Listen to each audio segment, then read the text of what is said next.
Pag-usapan po natin ang adultery. Ang simpleng kahulugan ng adultery ay ang pakikipagrelasyon sa hindi asawa. Ibig sabihin, meron ka ng asawa, pero meron ka pa ring kinakasama. Kapag sinabi na nakikipagrelasyon, nangangahulugan, nakikipagtalik o nakipag-sex. Batid natin na ang pakikipag-sex ay dapat lamang sa asawa, hindi maaari sa hindi asawa. At kapag nangyari ito sa isang married man o married woman, tinatawag ito na adultery ng Bible.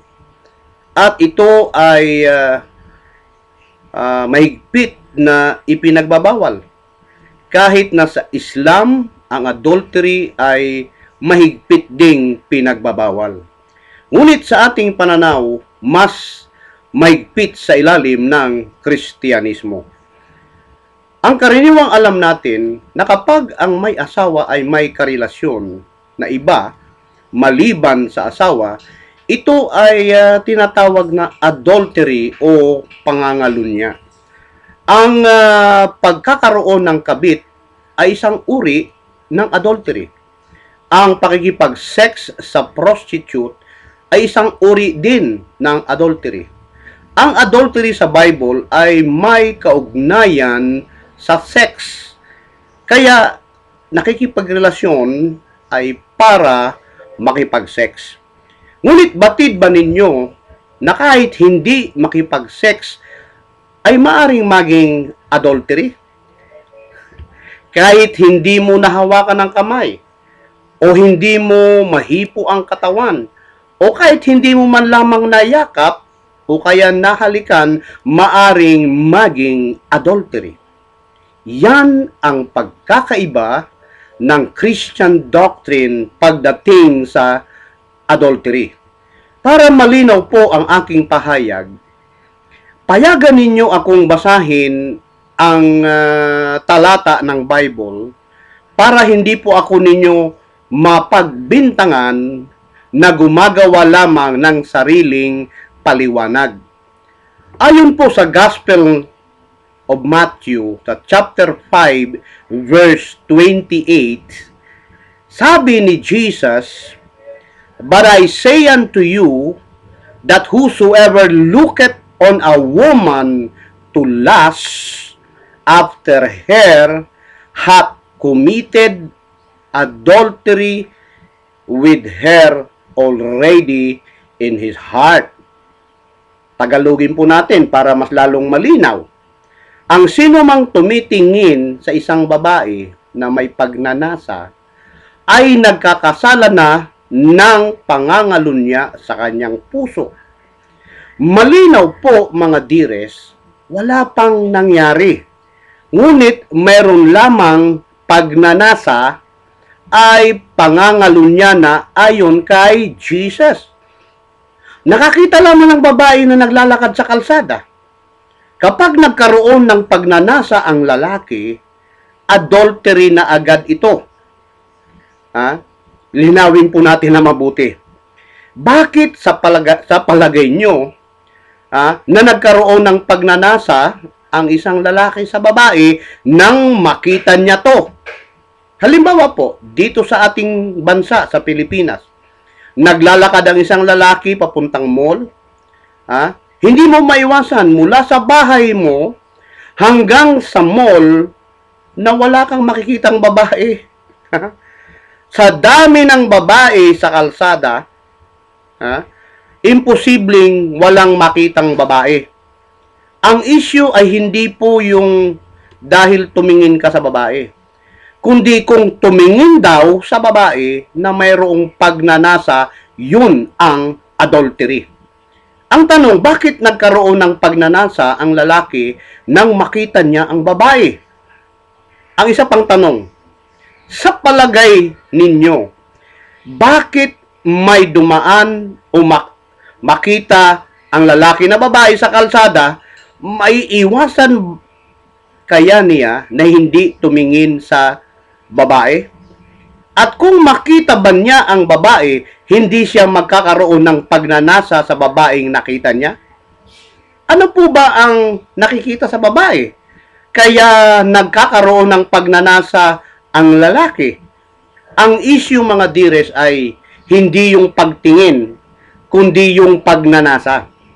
Bakit nagkaroon ng pag-iinit ang damdamin ng lalaki nang makita niya ang babae? Alam ba ninyo na malaking kasalanan ito yung sinasabing malaking kasalanan ng Hollywood, o kaya ng Los Angeles, kung bakit siya ay sinumpa na lulubog sa Pacific Ocean. Ito ang dahilan kung bakit magkakaroon ng great earthquake para ilubog ang Los Angeles, California, USA. At madadamay ang buong mundo dahil dito. Bakit? Ano po ba ang malaking kasalanan ng Los Angeles? Ulitin ko po. Dahil ang Hollywood ay nasa Los Angeles, California. Ang Hollywood ay ang tinatawag nating trendsetter ng mundo. Siya ang nag-influence ng fashion sa mundo. Siya ang gumagawa ng design ng mga pananamit ng mga babae at ang naguhubog ng pag-uugali at pag-iisip ng mga kababaihan ng buong mundo. Ang Hollywood ay gumagawa ng mga pelikula na siyang nag-a-advertise ng mga fashion para sa mga kababaihan. Ang Hollywood ang siyang nagpapauso. Kaya kung ano ang ginagawa at itsura ng mga Hollywood stars, yun din ang ginagaya ng mga tao. Kung ang Hollywood nagpauso na magsuot ng maigsing damit sa kalsada, gagayahin din yun ng mga babae. Kung ang style ng damit ay nakalitaw ang dibdib ng babae, yun din ang gagawin ng mga babae. At ang mga designs o pauso na mga damit ay gawa sa Hollywood at ito ay kumakalat sa buong mundo. Kaya hindi nakapagtataka na darating ang panahon na ang isang pirasong tela o kasing laki ng panyo ay maaring maging damit ng babae. Tulad ng damit na dahon na ginawa ni Eva nang siya ay nagtago dahil sa pagkakasala. Yan ang dahilan kung bakit ang lalaki ay nagkakaroon po ng pagnanasa sa babae. Dahil sa kanilang pananamit. Dahil sa mapang-akit na pananamit. Na halos isa lang ang ibig sabihin ng kanilang pananamit. Magmukhang sexy, maging attractive sa opposite sex. Maring hindi kayo sumang-ayon sa akin dahil sabi nyo, gusto lang niyang maging maganda. Wala namang sa isip nyo na mang-akit ng lalaki. Maring tama po kayo mga dires. Ngunit hindi kayo naging maingat kaya nang makita kayo ng mga kalalakihan nagkaroon ng pagnanasa sayo. Pakinggan po ninyong mabuti. Ang adultery ay nangyayari lamang kung may babae at lalaki. Ang lalaki, may nakitang babae at nagkaroon ng pagnanasa, nagkakasala ang lalaki ng adultery. Ang hindi alam ng mga babae, pati sila, ay nagkakasala din ng adultery dahil pinayagan ng babae na makita sila ng lalaki para pagnasahan. Ito po ang malaking tanong mga dires. Nang nagsuot ka ng sexy na damit at nagpunta ka ng mall o nagpunta ng opisina o kaya nagpunta sa kapitbahay, ilang lalaki ang nakakita sa iyo at nagkaroon ng pagnanasa? Ilang lalaki ang nagkasala ng pangangalunya sa puso nila nang ikaw ay dumaan sa kalsada? Maaring sabihin mo, Daddy Rick, may asawa po ako. Wala po akong karelasyon dito sa abroad. Tapat po ako sa asawa ko. Nice to hear. Very good. Ngunit nakalimutan mo nang mag-upload ka ng mga photos sa Facebook, nakasexy ka rin na damit. Ilang lalaki ang nakakita ng album mo? Ilang lalaki ang nagkaroon ng pagnanasa sa'yo? Sabi ni Jesus, you committed adultery. Nagkasala ka ng pangangalunya sa mga lalaking nakakita sa'yo sa Facebook. Daddy Rick, dalaga pa ako. Virgin pa ako. Naniniwala ako sa Diyos. Kaya alam ko hindi ako adulterer. Marahil nga, dearest. Ngunit halos talo mo pa ang mga artista kung magpa-sexy sa Facebook. Sa harap ng tao, malinis ka. Ngunit sa harapan ng Diyos, ikaw ay adulterer.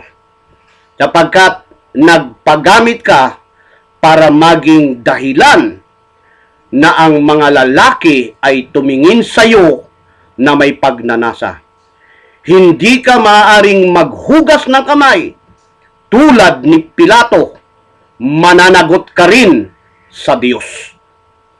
Mula po dito sa Legazpi City, Philippines, sa pakikipag-ugnayan ng MJC Training and Consultancy at ang Daniel Etan Organic Products at ang mga OFWs na patuloy na sumusuporta bilang mga sponsors tulad nila Analisa Piñaflor ng Saudi Arabia, si John Lacaste ng Singapore, Rosamia Sina Simulaban ng Malaysia, Ami de la Cuesta Lintungan ng Syria at Jaren Break Salinas Ramirez ng Lebanon. Ito po ang Breakthrough, ang programang Tago sa Puso. Ako po ang inyong Royal Brother, si Daddy Rick Cervantes. Diyos mabalos sa Indogabos. Salamaton.